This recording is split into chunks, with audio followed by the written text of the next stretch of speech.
Welcome to Preserving the Pantry, where I talk about everything related to food preserving.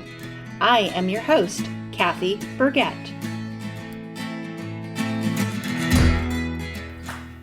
Hi, everyone, and welcome back to the pantry. And Happy New Year to everyone. I hope that this new year is off to a great start for you. During the holidays, I cooked up a couple different recipes using fresh green beans. And both of the recipes that I make use blanched green beans. And I thought I'd share my process with you for the blanched green beans, one of my recipes for fresh green beans, and then also the method that I use during the summertime to freeze my green beans. I blanch those green beans first and then put them in the freezer. So I'll share my tips with you for that. First, let's talk about selecting green beans. If it's in the summertime and you have access to great green beans, fresh green beans, use those. Pick them when they're perfectly ripe, bring them into the house, and try to use them up right away. If you are selecting your green beans from the grocery store, be selective.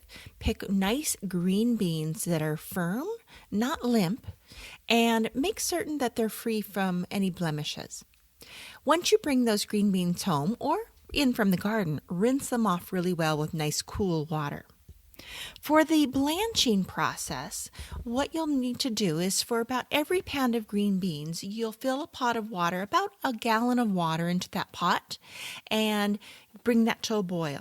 Now, if I am using these green beans in a recipe, I salt that water. About a tablespoon of salt per gallon of water. If I'm freezing the green beans, I do not add any salt to the boiling water.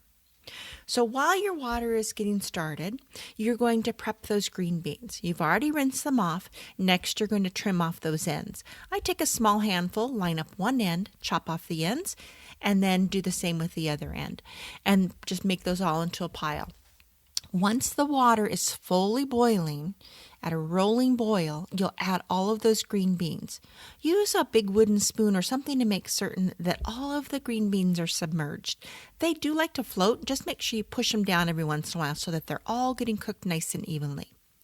This boiling process is only about 3 to 4 minutes. Now, this will vary a little bit depending on your green beans. So at about 3 minutes, I pull out a green bean and I just taste it. If it tastes like it's got a good bite to it, good fresh flavor, good green bean flavor, those beans are done. If you think it needs another minute, give it another minute. But don't overcook those green beans. As soon as you feel like they are done, turn off the temperature on your stove and take those green beans out of the water immediately and plunge it into a bowl full of ice cold water. I fill up the biggest bowl I have, add a ton of ice and cold water, and just get those green beans in there. Then I take my spoon or my tongs and I just really stir those green beans so that every bit of those green beans are getting a contact with that ice cold water. You want to stop that cooking process. You will notice a couple things have happened during this whole boiling and then ice water bath process. The green beans will turn vibrant green, a beautiful green color. They have a nice smell of a freshness of the smell. And if you taste them, they're going to have that beautiful taste and crunch that you're looking for in a green bean. The ice water bath process takes about the same amount of time that you boiled those green beans in that water. I sometimes give them a few extra minutes. You want to make certain that they are fully chilled all the way through. Once you're done with that, you're going to remove those beans from that ice water, discard the ice water, and drain off any excess water from the green beans. Now, if you're going to freeze them at this point, just lightly pat off any excess water or lay them out so that water just kind of dries off of there a little bit. You don't want to pack them with excess water on them because that will form ice crystals. Then I take the amount of green beans that I think I'm going to need for a serving. That varies. Sometimes I pack just 1 or 2 cups or small handfuls into a bag, and sometimes I do a bit more. I put them in freezer-safe bags or in vacuum seal bags, and then I label them, put the date on them, and put them in my deep freeze.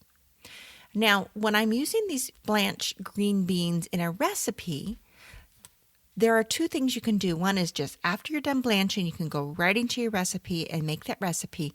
Or, this is a great make-ahead tip, cover and refrigerate those green beans and store them for 1 to 2 days. During the holidays, like on Thanksgiving, this is a great way to have things ready without having all of that process on your big day. So I will blanch my green beans, get them all ready, and then put them in the refrigerator. And then, like on Thanksgiving Day, I will pull them out just before we're ready to eat and finish off those green beans. It saves a ton of time, dishes, stovetop space, all of that. I make 2 great recipes, in my opinion, great recipes with fresh green beans that involve the blanching stage. First is a green bean almondine, which is fresh green beans with browned almonds, sliced almonds, lemon juice, butter, and garlic. So delicious. And then my newest recipe is green beans with bacon. I mean, come on, it's got bacon in it. You can't go wrong there, right?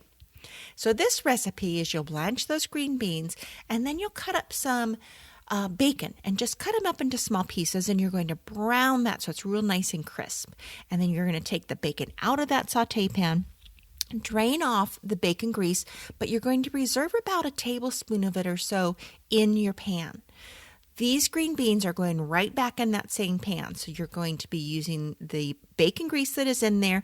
And you know how sometimes when you cook bacon, it leaves all of those little pieces of bacon on the bottom of your pan? That's all going to be flavoring these green beans. So you bring that temperature back up so that it's a nice medium-high temperature of your pan, and you add those green beans. And you're going to hear a little bit of a sizzle in there right away because the green beans are going to be just slightly damp, not wet, from the blanching process. And so that water, when it hits that hot skillet, you hear that sizzle. I like to leave those green beans cook for just about a full minute to 2 minutes before I even touch them, because it's going to create that beautiful browning across the bottom of the green beans. It gives it a beautiful color, a little bit of a searing, and so you just leave them there and don't stir them. Then, after that 1 to 2 minutes, you're going to give them a good stir. Rotate those green beans around. I like to use tongs oftentimes because it's easy to grab them and turn them around. And you make a center in the middle of your skillet, and you're going to add your garlic. Only about 30 seconds you're going to let that garlic cook. And you're going to be stirring everything together, and then you add the bacon back in there just to heat it back up. Give it a good stir again. Taste a bean to make certain that's fully heated through, and then you remove everything from the pan into your serving dish, and you take some coarse salt, sprinkle it right over the top of your green beans, and you're ready to go. These are great, delicious green beans that are perfect for holiday dinners, everyday dinners, weekend dinners, guests. Anytime you just crave a little fresh vegetable, these are delicious and easy to make.